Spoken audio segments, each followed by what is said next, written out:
Emma Thompson had always believed she lived in one of the safest neighborhoods in Maine. The streets were lined with tall maples, children rode their bikes every afternoon, and every neighbor knew one another by name. But the night everything changed began with something as simple as a sound, a faint, persistent knocking that wouldn't stop. It was just after midnight when Emma woke up.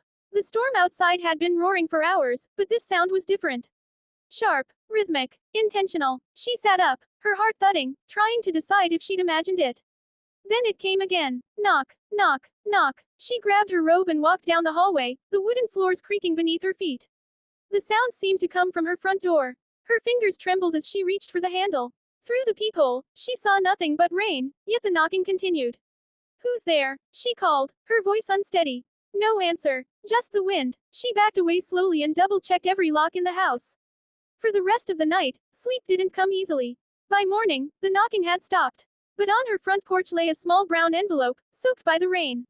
Her name was written on it in bold, block letters, Emma Thompson. She hesitated before opening it. Inside was a single photograph, an image of a young girl at a park, playing on the swings. The girl was her. No note, no explanation, just that picture. Her stomach turned. She hadn't seen that photograph in decades. It was taken before her father disappeared when she was only 8 years old. He had gone missing one winter morning, and though police searched for months, no trace of him was ever found. Her mother rarely spoke of it afterward, saying only that, some doors are better left closed. Emma thought the past was buried, but this letter had unearthed it. She decided she couldn't stay silent anymore. That evening, she walked over to her neighbor Ryan's house. Ryan Miller was in his mid-30s, kind, and had been one of the first to welcome her when she moved to town after her divorce. When Emma showed him the envelope, he frowned deeply. Are you sure no one came by? He asked. Positive. I was asleep. When I woke up, it was there. Ryan nodded. Maybe someone's playing a prank. Still, it's weird. You should tell the police. Emma agreed. The officer on duty, a calm woman named Officer Reed, listened carefully. She took the envelope, promising to dust for prints. Before leaving, she asked if Emma had any enemies or old acquaintances who might want to reach out anonymously. Emma shook her head. Her life was quiet, predictable. Or so she thought. The following nights grew stranger. The knocking returned, always around midnight, always 3 times. But every time she looked, no one was there. On the 5th night, she'd had enough. She called Ryan and asked him to come over. He arrived quickly, flashlight in hand. They sat in the dark living room, waiting. At 12:03, it began. 3 knocks. Ryan ran to the door and flung it open. But again, nothing. No person, no tracks, only rain. Then Ryan noticed something on the welcome mat. Another envelope. Inside was another photo, this one of her father, standing near a lake. The same lake where he'd last been seen. This can't be happening, Emma whispered, her voice breaking. Ryan stayed the night to keep her company. Neither of them slept much. The next morning, Emma decided to visit her childhood home 2 towns over, now owned by another family. She drove for hours in silence, clutching the 2 photographs tightly. When she reached the old house, memories flooded back. The blue shutters, the porch swing, the oak tree her father planted. She knocked, and an older woman answered. I used to live here. Emma explained softly. My father disappeared years ago. I needed to see the place again. The woman smiled kindly and let her walk around the yard. Behind the house, near the oak tree, something caught Emma's attention, a carved set of initials on the bark.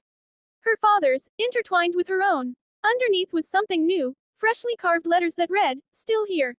Her breath caught. She called Ryan, her voice trembling as she described it. Someone's following me, Ryan.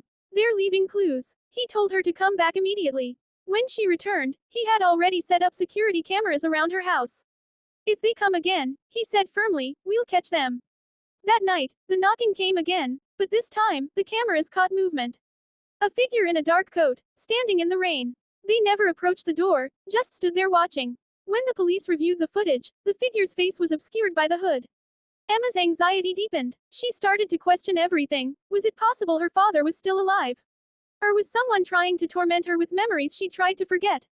One night, as the rain poured harder than ever, she found herself whispering to the darkness, please, if you're real, if you're out there, don't stop until I know the truth. That's when she saw it. Another letter slipped under her door. Inside, a map. A red X marked the lake. The same lake from the photographs. Ryan insisted on going with her. The next morning, they drove there, the early fog rolling over the water. They searched near the old boathouse, where Emma's father had once taught her to fish. There, hidden under a rotted plank, they found a small metal box. Inside was a faded journal, Her father's handwriting. The final entry read, "If anyone finds this, know that I didn't leave by choice. I'm being watched. If you're my daughter, Emma, never stop looking for me." Tears blurred her vision. The words felt alive, like her father was speaking through time. The police reopened the case, and within days, new evidence emerged, fingerprints matching a man who had worked with her father before his disappearance. The man was still alive, living quietly in another state. When questioned, he confessed that her father had discovered corruption in their company and was silenced for it. Emma's persistence had unearthed a decades-old crime. Months later, standing by the lake again, she whispered, "I begged him to never stop, and he never did." She believed somehow, her father had guided her, through those letters, those knocks, the signs no one could explain. The neighborhood soon returned to its calm rhythm. Ryan still checked in every evening, and Emma finally began sleeping through the night. The knocking had stopped, but sometimes, on quiet nights, she'd hear the wind brushing against the door, soft and steady, as if reminding her that some love never truly fades, even through mystery and time. She smiled faintly and whispered to the darkness, "Thank you, Dad."